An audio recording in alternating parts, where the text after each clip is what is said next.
Viewers, বিনোদন জগতের সব খবর নিয়ে আপনাদের সঙ্গে এই মুহূর্তে রয়েছি আমি রিপোর্টার কুলসুম।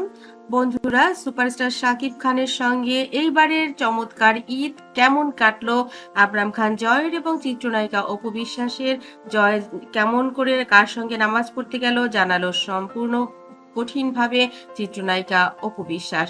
চলুন তার মুখ থেকেই শোনা যাক এবারের ঈদ কেমন কাটলো অপু এবং জয়ের। জয়কে নিয়ে স্পেশাল প্রথমে ছেলে তো একটু নামাজ পড়েন, হয়তোবা ঠিকঠাক হয়ে ওঠেনি, তবে অবশ্যই আশা রাখছি নামাজ পড়ে। আর খুব ভালো, ছোট এখনো, না তারপরেও মানে ওর অভ্যাসটা আমি চাই যে ওর বাবার সাথে নামাজ পড়ে।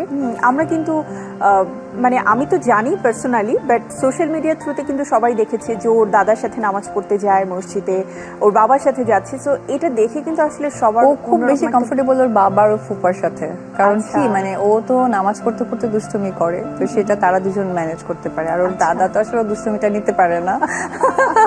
তো সেই জায়গা থেকে যেহেতু উনি মানে অনেকটা বয়স হয়ে গেছেন আর যত অনেক বেশি দুষ্টুমি করে ফেলেন, তো সেই জায়গা থেকে ওদের সাথে যায়। হ্যাঁ, সোশ্যাল মিডিয়ায় দেখবে যে বাবার কোলে চড়ে যাচ্ছিল, সে যাবে মানে নামাজের সময় তো তোমার স্যান্ডেল খুলতে হয়, তো খুলে নামাজ পড়তে হয়। এখন তারপর সে নামাজ জুতা পরবে না, আমি কোলে নিতে হবে।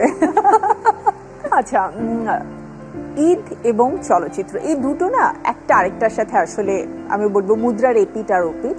কারণ বাংলাদেশের যারা দর্শক রয়েছেন, বিশেষ করে যারা সিনেমা প্রেমী, তারা কিন্তু সারা বছর ভরে অপেক্ষায় থাকতো যে ঈদে কোন ভালো মুভিটা আসবে সেটা দেখবো। এবং তোমরা যারা চলচ্চিত্রে কাজ করছো, যারা অভিনেতা অভিনেত্রী, নায়ক নায়িকা, এক কথায় যদি বলতে চাই, তাদেরও কিন্তু একটা মানে স্বপ্নের ব্যাপার থাকে যে ঈদে আমার একটা মুভি হবে, যে মুভিটা মানে দর্শক যখন হলে দেখতে থাকবে আমিও দেখতে যাব এবং তাদের উচ্ছ্বাসটা দেখবো। তো এই যে বিষয়টা, সেটা কি তোমার কোটি টাকার কাবিনে হয়েছিল? আমার সব থেকে ভালো লাগার বিষয়টা হচ্ছে যে কোটি টাকার কাবিনে রাজ্জাক আঙ্কেল ছিলেন, আমাদের ফারুক স্যার ছিলেন, সুচরিতা আপা, মানে একদম বিগ বিগ ক্যানভাস, যে মানুষগুলোকে পর্দায় দেখেছে, সুপারস্টারদেরকে ঘিরে তখন নতুন তুমি বন্ধুরা, এই ভিডিওটি ভালো লাগলে লাইক কমেন্ট শেয়ার দিন এবং পরবর্তী পর্ব পেতে সাবস্ক্রাইব করুন। ধন্যবাদ আবারও সবাইকে।